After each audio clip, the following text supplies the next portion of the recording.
Bonjour, on corrige ensemble l'exercice 3 du polycopier de statique. La chose importante dont il faut se rappeler, c'est la démarche, parce que cette démarche, on l'utilise pour tout ce type d'exercice. Donc, c'est vraiment la chose à laquelle il faut se tenir pour pouvoir résoudre correctement ce type d'exercice en tant qu'exercice, au test et aussi à l'examen en fin d'année. Vous pouvez stopper à n'importe quel moment et essayer de le faire vous aussi de votre côté, comparer avec mon résultat. Je vous laisse lire. Comme d'habitude, on fait la liste de données. On essaie de bien comprendre la situation. On a un système à l'équilibre, c'est un coffre ici, qui est suspendu à une poutre. Pour ces deux objets, on connaît la masse. La poutre est tenue à l'horizontale par un câble au point B. Et au point A, il se trouve un axe. Donc, on reconnaît facilement qu'ici, on a un point matériel, mais ce qui nous intéresse, c'est qu'il est accroché ici sur ce qui est un solide. La poutre ici, c'est les solides sur lesquels on travaille. On doit trouver d'abord l'intensité de la tension et ensuite la réaction d'appui. Et quand on dit réaction d'appui, c'est les modules, donc ce qu'on mesure en newton, mais aussi l'angle avec l'horizontale. Angle qu'actuellement on ne connaît pas parce qu'on ne connaît pas a priori la direction de la réaction d'appui. Alors, la première chose, c'est bien lire la consigne de la liste de données. Moi, je l'ai fait à votre place. On fait attention, là, on a un angle bêta. Cet angle bêta, c'est le même angle qu'ici. On doit toujours utiliser les connaissances sur les angles isométriques. Donc, on ne va pas oublier cette information ici. Alors, la première chose, après reconnaître les points matériels, on l'a vu, ici c'est les solides qui nous intéressent, c'est la poutre. On va dessiner les forces qui agissent sur la poutre. Donc, il y a une force ici, qu'on peut appeler une tension, mais cette tension est égale à la force de pesanteur de la masse M. Je la dessine comme une flèche et j'écris à côté l'abrégé. La poutre, elle a une masse, elle aussi, donc il y a la force de pesanteur de la masse M de la poutre. Comme je n'ai pas d'informations, donc c'est un poutre homogène. Donc, en fait, ici, je la mets vraiment à moitié, les dessins est imprécis, mais on comprend c'est à moitié. Après, il y a la tension du câble, donc une force T. Et après, il y a une force d'appui due au fait que ça tient dans l'axe en A. Je la dessine avec une direction quelconque et on verra plus tard comment trouver l'angle. Une fois que j'ai dessiné toutes les forces, je choisis un système XY pour les décrire. Et là, en fait, on a vu, donc il y a une force d'appui. C'est une force d'appui, dans ce cas-là, c'est une force d'appui fixe. La direction inconnue, il y aura une composante FAX et une composante FAY. Et donc, on ira chercher l'angle θ ici, avec l'horizontale. On pourra calculer les modules avec Pythagore si on connaît FAX et FAY et on va chercher la direction avec l'arc tangent. On a dessiné, on a décomposé les forces qui devaient être décomposées. On l'a décomposé à niveau du dessin, on va les décomposer en tant que vecteur. Chaque force ici a un vecteur, on va l'écrire comme ça, la force comme ça, elle n'a pas de composante horizontale. Et sa composante verticale, c'est égal à moins M fois G. La force de pesanteur de la masse M n'a pas de composante horizontale, mais c'est grand mg avec un signe moins parce que ça va dans la direction des Y décroissantes. Après, il y a la tension T. Là, elle a qu'une direction horizontale, donc moins T et pas de composante verticale. Pour ce qui concerne la force d'appui, donc on pense qu'il y a une composante FAX et une composante FAY. On a décomposé les forces en tant que vecteurs, on les montre vraiment comme des vecteurs. On s'appuie sur ce que vous avez appris en maths spécifique et les vecteurs. C'est le moment pour utiliser les conditions d'équilibre. On peut commencer par la condition d'équilibre de la rotation. Cet objet est à l'équilibre, on peut trouver la valeur de la tension. Alors, je vais appliquer, j'écris vraiment, donc ça c'est par rapport au point A, la somme des moments par rapport au point A est égale à 0. Pourquoi j'ai choisi les points A? Parce que comme ça, la force d'appui a un moment qui est égal à 0 parce qu'elle s'appuie exactement au point A. Et donc, je n'ai pas besoin de connaître la force d'appui, c'est que je veux calculer plus tard. Donc, la somme des moments égale à 0. Quels sont les moments, les forces qui font donc des moments? Donc, il y a cette force ici qui provoque, quant à elle, une rotation en sens horaire, donc auquel j'assigne un moment négatif.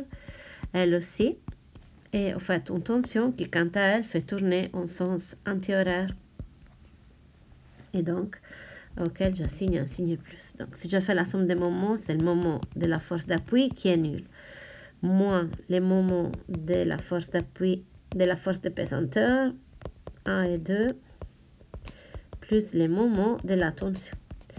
Je fais toujours cette réflexion. En fait, c'est vraiment la somme des moments. Il faut tenir bien compte des moments. Et les moments sont les produits de la force, du bras de levier, et du sinus de l'angle. Donc maintenant, on va calculer ces moments. Donc moi, les moments de la force de pesanteur M, c'est égal au produit de la force. Donc c'est mg.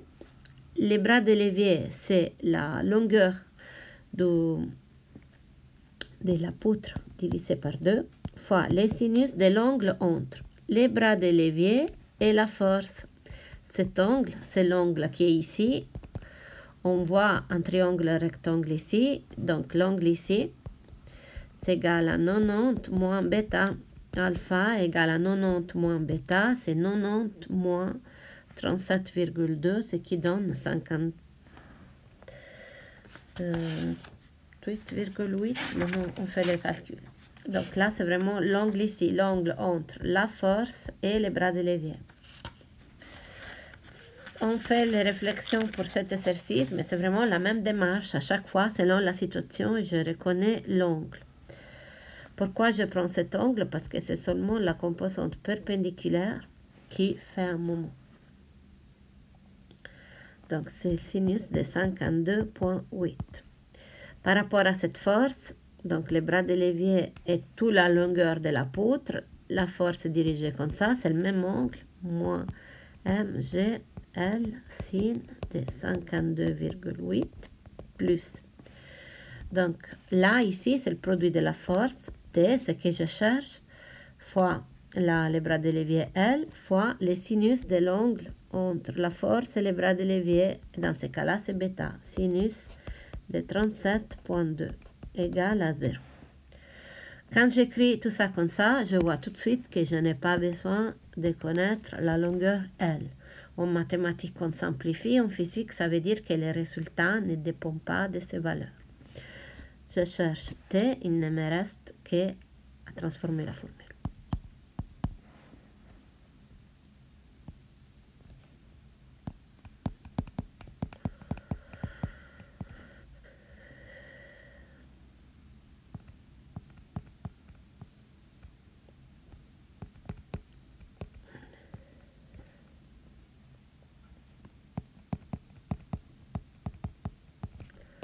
Voilà, je peux donc calculer la tension. Et la tension, je trouve en valeur 6106 newtons. Donc, si je la donne en notation scientifique, 3 chiffres significatifs, c'est 6,11 fois 10 puissance 3 newtons.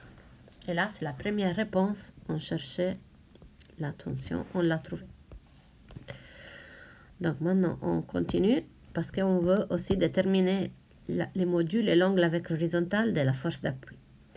On va utiliser l'autre condition d'équilibre, la somme des forces égale à 0. Quand on dit comme ça, on sait qu'on peut l'écrire comme la somme des forces dans la direction x égale à 0, la somme des forces dans la direction y égale à 0. On va donc chercher les composantes x qu'on a déjà décrit pour nos forces. Il y a seulement deux forces qui ont composante x, moins t plus f(x) égale à 0. Et pour les y, on a moins mg, moins grand mg, plus f(y) égale à 0. On a deux équations, deux inconnues, f(x) et f(y), donc on peut résoudre ce système. La composante X de la force d'appui est égale à la tension, la même tension qu'on vient de trouver maintenant. La composante Y est donc égale à G qui multiplie 1 plus M. On peut facilement calculer la valeur de la composante Y. Ça donne environ 5052,15 newtons. Maintenant, on connaît la composante X, la composante Y. Les modules de la force, c'est comme ça, on utilise vraiment Pythagore appliqué à ces vecteurs. Et quand on remplace les valeurs, on trouve une valeur d'environ 7925 newtons. On va l'écrire donc 7,93 fois 10 puissance 3 newtons. C'est le module de la force d'appui. L'angle avec l'horizontale, c'est égal à l'arc tangent de FAY sur FAX. Et donc, c'est égal à environ 39,6 degrés. On a trouvé les modules et l'angle. On a terminé l'exercice.